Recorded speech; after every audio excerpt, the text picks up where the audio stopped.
गांधी ने सच में कुछ गलत कह दिया और उन्हें इस पर स्पष्टीकरण देना चाहिए, या आपको लगता है कि भारतीय जनता पार्टी इसको प्रोपोगेट कर रही है ताकि राहुल गांधी को घेरा जा सके? ब्रजेश भाई, कहते हैं ना कि लश्कर भी तुम्हारा है, सरदार तुम्हारा है, तुम झूठ को सच लिख दो, अखबार तुम्हारा है। और इस दौर के फरियादी जाएं तो कहाँ जाएं, सरकार तुम्हारी है, दरबार तुम्हारा है। आज तक आपने कभी एक चीज़ देखी कि सत्ता पक्ष बहुमत में भी हो, बहुमत के अभिमान में भी हो, और उसके बाद भी संसद न चलने दे? भाई, हम लोग 50-55 सांसद हैं, हम लोग अपनी आवाज़ उठाएं, हल्ला करें, समझ में आती है। हम लोग विपक्ष की आवाज़ बने, जनता की आवाज़ बने, महंगाई की बात करें, मोदी अडानी भाई भाई की बात करें, समझ में आती है। लेकिन ये तो अपने आप में एक बड़ा गजब की चीज़ हो रही है कि देश के लोकतंत्र के इतिहास में सत्ता पक्ष बहुमत के अभिमत के साथ भी संसदीय परंपराओं को रौंद रहा है। सत्ता पक्ष जो है हंगामा कर रहा है, किस बात के लिए? राहुल गांधी जी के लिए।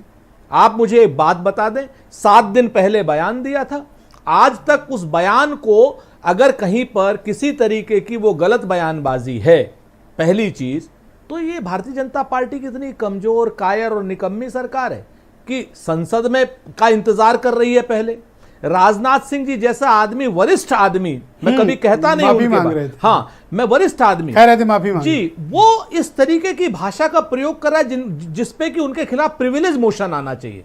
वो कह रहे हैं इतना बड़ा झूठ मैंने राजनाथ सिंह के मुंह से नहीं सुना था, मेरे लखनऊ के सांसद हैं, लेकिन आज तो वो झूठ को मतलब एकदम चाटुकारिता में पराकाष्ठा कर गए झूठ की। पर बोला तो क्यों राहुल गांधी ने? नहीं, सुन तो लीजिए। अब एक मिनट, पहले तो मैं बता देता हूं ना कि राजनाथ जी ने क्या बोला, फिर राहुल गांधी पे भी मैं पूछ लूंगा ना आपसे। मैं तो आपसे पूछ लूंगा, हीरो वाजपेयी जी से पूछ लूंगा कि भाई बोला वर्बेटिम एग्जैक्ट बताइए कि इस पर आपत्ति है। ये क्यों कहा कि डेमोक्रेसी खतरे में है? डेमोक्रेसी आज की डेट में, अगर पहली तो राजनाथ वाली कर लीजिए, राजनाथ जी वाली आप बचाना चाहते हो, नहीं बचने देंगे हम। हाँ। अरे हमारे कोई रिश्तेदारी थोड़ी है, दिन भर बोलो। जी जी, जहां जहां मौका पाओ वहां। राजनाथ सिंह जी ने आज कहा कि राहुल गांधी जी ने यूरोप से और अमेरिका से मदद मांगी हिंदुस्तान के लोकतंत्र के लिए, या हिंदुस्तान। अरे इतना बड़ा झूठ संसद के अंदर। उन्होंने तो, राहुल गांधी ने तो बहुत स्पष्ट रूप से कहा कि जब उनसे सवाल किया गया कि आपके यहाँ लोग आप क्या चाहते हैं, उन्होंने कहा भाई ये हमारी इंटरनल प्रॉब्लम है, हम लोग इसको इंटरनली डील करेंगे, हम लोग सक्षम है इसको डील करने के, हमें किसी बाहरी सहायता की आवश्यकता नहीं है। हां, जो डेमोक्रेटिक कंट्रीज हैं वो अपना अपना देखें, क्योंकि भारत का लोकतंत्र दुनिया के लोकतंत्र का सवाल नंबर 2, उन्होंने कहा कि डेमोक्रेसी खतरे में। ऐसा क्यों? डेमोक्रेसी खतरे में बिल्कुल है, पूरी तरीके से है, क्योंकि जब से भारतीय जनता पार्टी की और संघ की मिलकर के एक संपूर्ण बहुमत की 2014 से सरकार आई है, आप इस चीज को देखिए। 5 जज सुप्रीम कोर्ट के सड़क पर आए या नहीं आए मुझे बता दीजिए। उसके बाद सीबीआई को अगर आप ध्यान से देखें, सीबीआई के रात 1:30 बजे सीबीआई को का एक तरीके से तख्ता उलट किया गया या नहीं किया गया, आप मुझे बता दीजिए। जो इलेक्शन कमीशन है, election commission is governed and ruled by BJP headquarter, क्योंकि अमित मालविया पहले डेट बता देता है चुनावों की, उसके बाद अब क्या नाम इलेक्शन कमीशन वो करता है।